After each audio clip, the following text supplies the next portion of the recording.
मित्र राष्ट्रपति मैक्रो, दोनों देशों के डेलीगेट्स, मीडिया के साथियों, नमस्कार।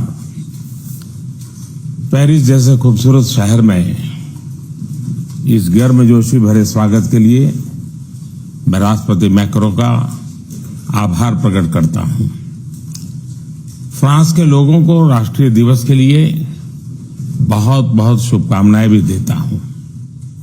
यह दिवस विश्व में लिबर्टी, इक्वालिटी और फ्रेटर्निटी जैसे मूल्यों का प्रतीक माना जाता है।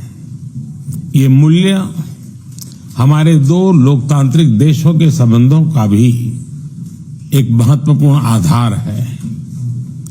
आज मुझे इस उत्सव में मुख्य अतिथि के रूप में शामिल होने का गौरव मिला। मुझे खुशी है कि इस अवसर की शोभा और गरिमा बढ़ाने के लिए भारत की तीनों सेनाओं की टुकड़ियों ने भाग लिया। भारतीय राफेल एयरक्राफ्ट का फ्लाई पास्ट भी हम सब ने देखा। हमारी नौसेना का जहाज भी फ्रांस के पोर्ट पर मौजूद था, यानी जल, थल, नभ। हमारे बढ़ते सहयोग की एक शानदार तस्वीर हमें एक साथ देखने को मिली। कल राष्ट्रपति मैक्रो ने मुझे फ्रांस के सर्वश्रेष्ठ राष्ट्रीय पुरस्कार से सम्मानित किया। यह सम्मान 140 करोड़ भारतवासियों का सम्मान है।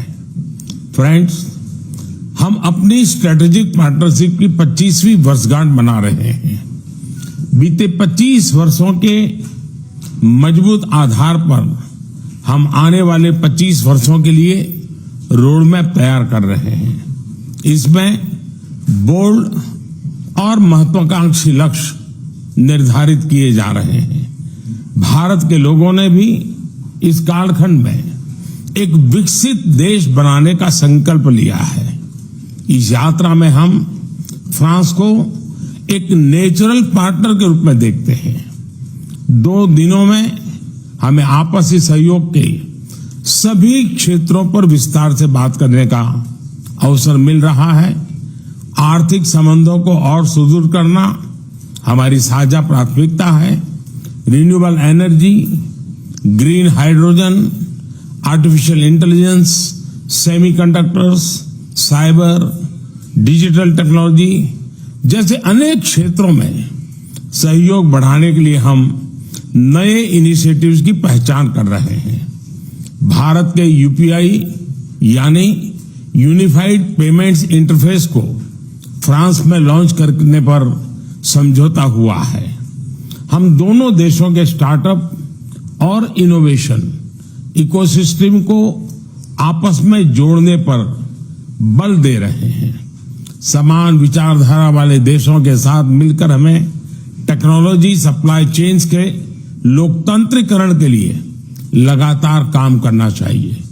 क्लाइमेट चेंज और पर्यावरण सुरक्षा हमारी साझा और मुख्य प्राथमिकता रही है।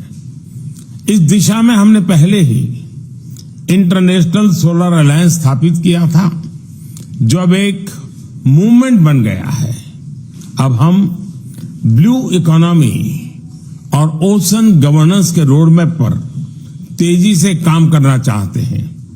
सिंगल यूज प्लास्टिक के खिलाफ हम एक साझा पहल पर आगे बढ़ेंगे। इंडियन ऑयल और फ्रांस की टोटल कंपनी में एलएनजी के निर्यात के लिए जो लॉन्ग टर्म एग्रीमेंट हुआ है, मैं उसका स्वागत है। इससे हमारे क्लीन एनर्जी ट्रांजिशन के लक्ष्यों को बल मिलेगा।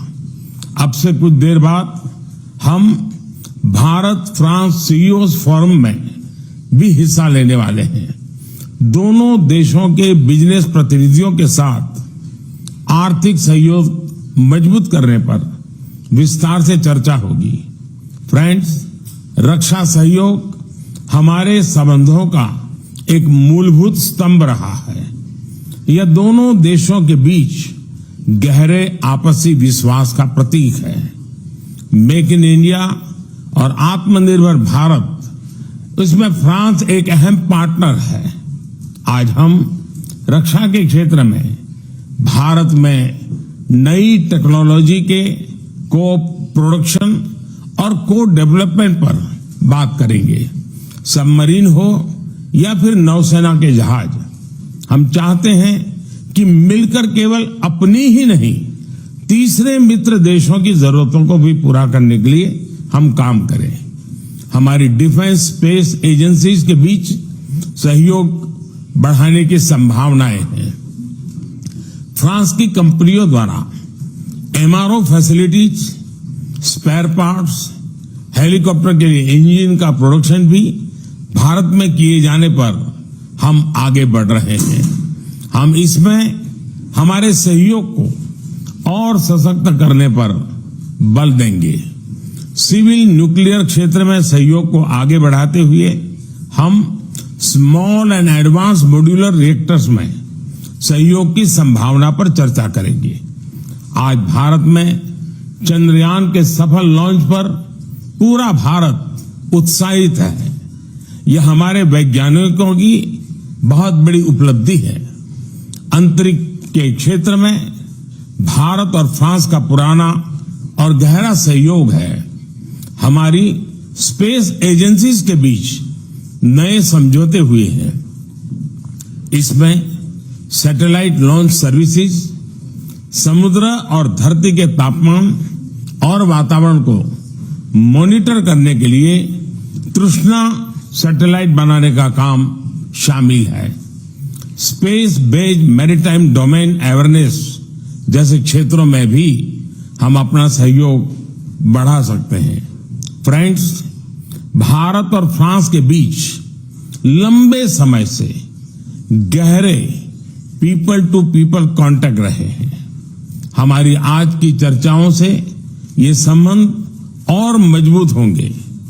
हम फ्रांस के दक्षिण में मार्से शहर में नया भारतीय कॉन्सुलेट खोलेंगे। फ्रांस में पड़े हुए भारतीय मूल के लोगों के लिए लॉन्ग टर्म वीजा देने के निर्णय का हम स्वागत करते हैं। हम फ्रांस के विश्वविद्यालयों को भारत में अपने कैंपस स्थापित करने के लिए आमंत्रित करते हैं। दिल्ली में बनाए जाने वाले नए राष्ट्रीय म्यूजियम में फ्रांस एक पार्टनर के रूप में जुड़ रहा है।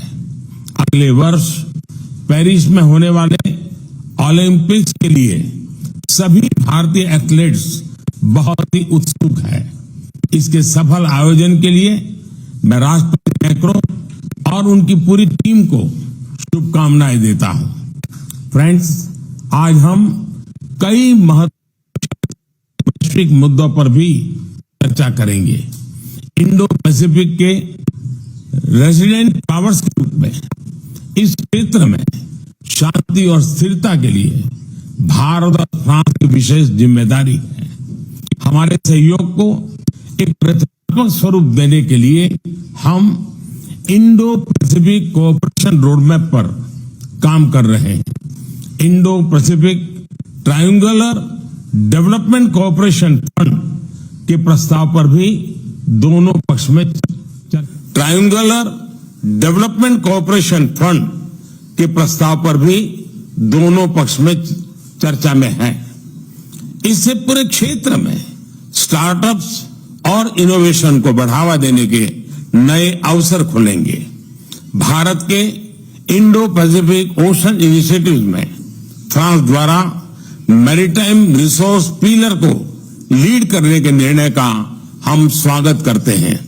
फ्रेंड्स, कोविड महामारी और यूक्रेन संघर्ष के प्रभाव पूरे विश्व पर पड़े हैं। ग्लोबल साउथ के देशों पर इनका विशेष रूप से नकारात्मक प्रभाव पड़ा है। यह चिंता का विषय है। इन समस्याओं के समाधान के लिए सभी देशों का एकजुट होकर प्रयास करना आवश्यक है। हमारा मानना है कि सभी विवादों का समाधान डायलॉग और डिप्लोमेसी के माध्यम से होना चाहिए। भारत स्थायी शांति की बहाली में योगदान देने के लिए तैयार है। आतंकवाद के विरुद्ध लड़ाई में भारत और फ्रांस हमेशा साथ रहे हैं। हम मानते हैं कि क्रॉस बॉर्डर टेररिज्म को समाप्त करने के लिए ठोस कार्रवाई की आवश्यकता है। इस दिशा में सहयोग बढ़ाने पर दोनों देश सहमत हैं। राष्ट्रपति मैक्रों इस वर्ष G20 समिट के दौरान आपका भारत में स्वागत करने के लिए मैं और सभी भारतवासी बहुत ही उत्सुक हैं। एक बार फिर आपकी मित्रता और मुझे दिए गए आदर सत्कार के लिए मैं आपका बहुत बहुत धन्यवाद करता हूं।